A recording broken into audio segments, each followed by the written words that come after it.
Hello, this is Lady Boulay, and I hope you're having a beautiful day. Thank you for your support. Thank you for subscribing to the channel. Thank you for your comments, and thank you for your thumbs up. Thank you for all you do to support the channel. And yes, we are commanded to love one another, whether we want to or not, or whether we agree with each other or not.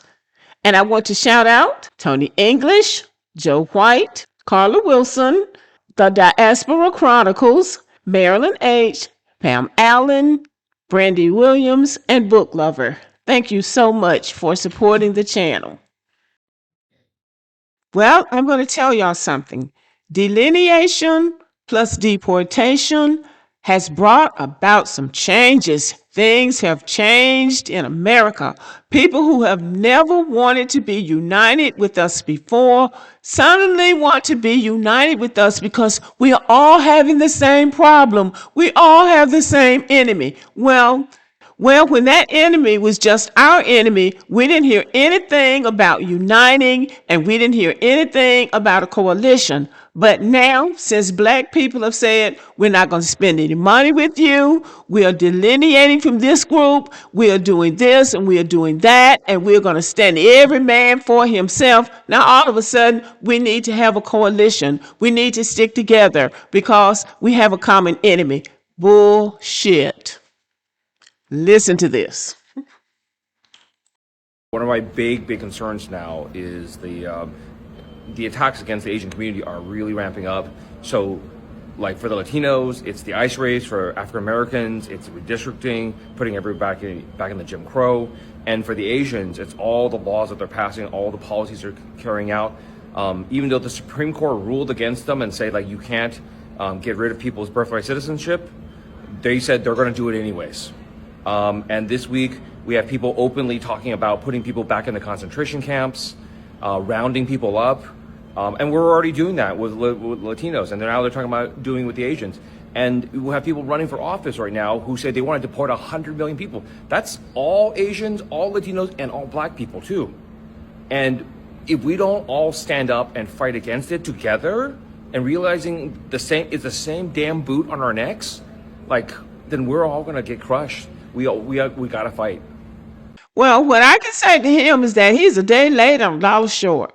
Because when Black Americans were asking for respect, fair treatment, and accountability from certain Asian business owners in our neighborhoods, where was this unity talk then? When Black customers were being profiled, disrespected, or treated like suspects in stores they kept afloat, in stores that we kept afloat. Where was this coalition energy?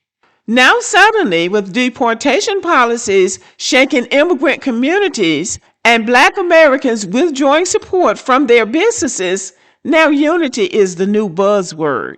So let's be clear, that little speech isn't about solidarity, it's about survival. His community's survival. Two things have shifted. Black economic withdrawal. Black customers stopped supporting businesses that mistreated them. That wasn't random. That was a response to disrespect, profiling, and dismissiveness. And Mr. Chow killing Cyrus Belton was just a straw that broke the camel's back. And then there's deportation fear.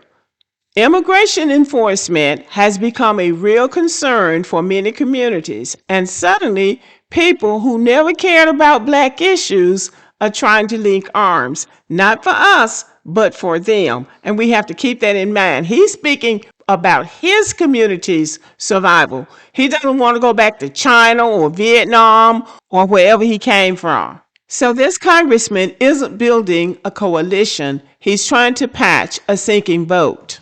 So we've been here with these white people for 400 years, and we survived for 400 years. And if they were smart, they would have built coalitions with us from the beginning, but they didn't.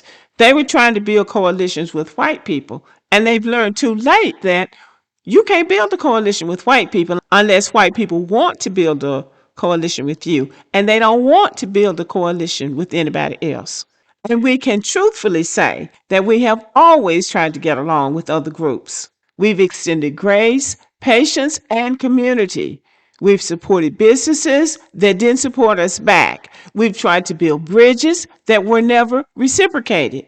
This congressman is trying to paint a picture of shared struggle, but the reality is Black Americans have been fighting for civil rights alone for generations. Black Americans have carried the moral burden of American democracy alone.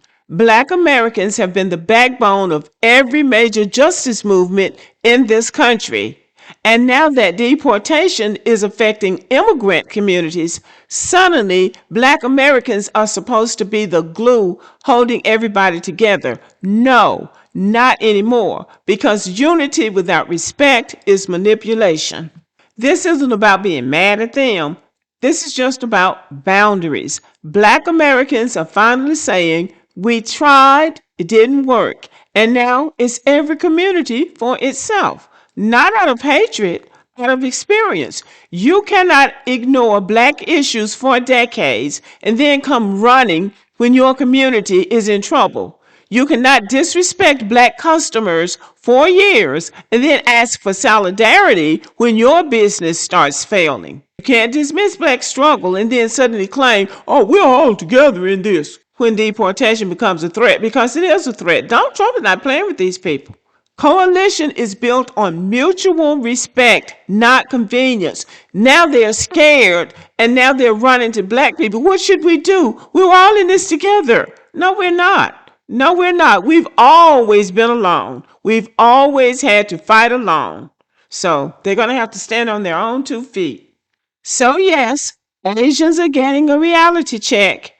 They ended affirmative action thinking that somehow it was going to hurt Black people and help them. They thought that they were going to get the places that were vacated by Black people when affirmative action was ended, except that they didn't.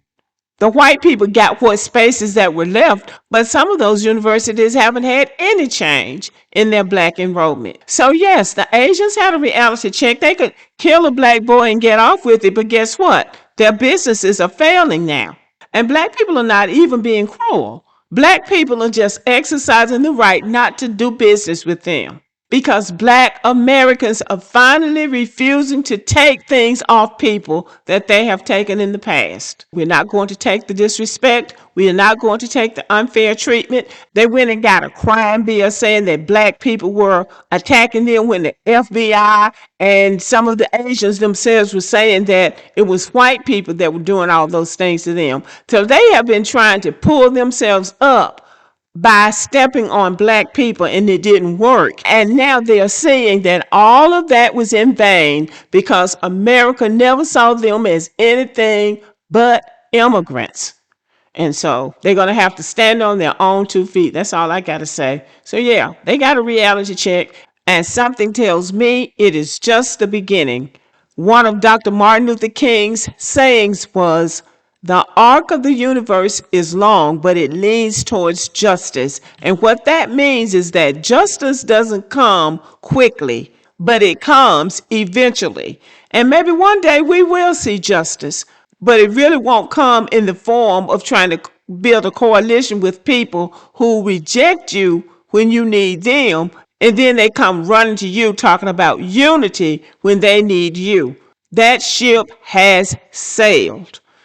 What y'all think about this? Let me know. And don't forget to check out Black American Lineage on the other channel. Okay, y'all. Have a good evening.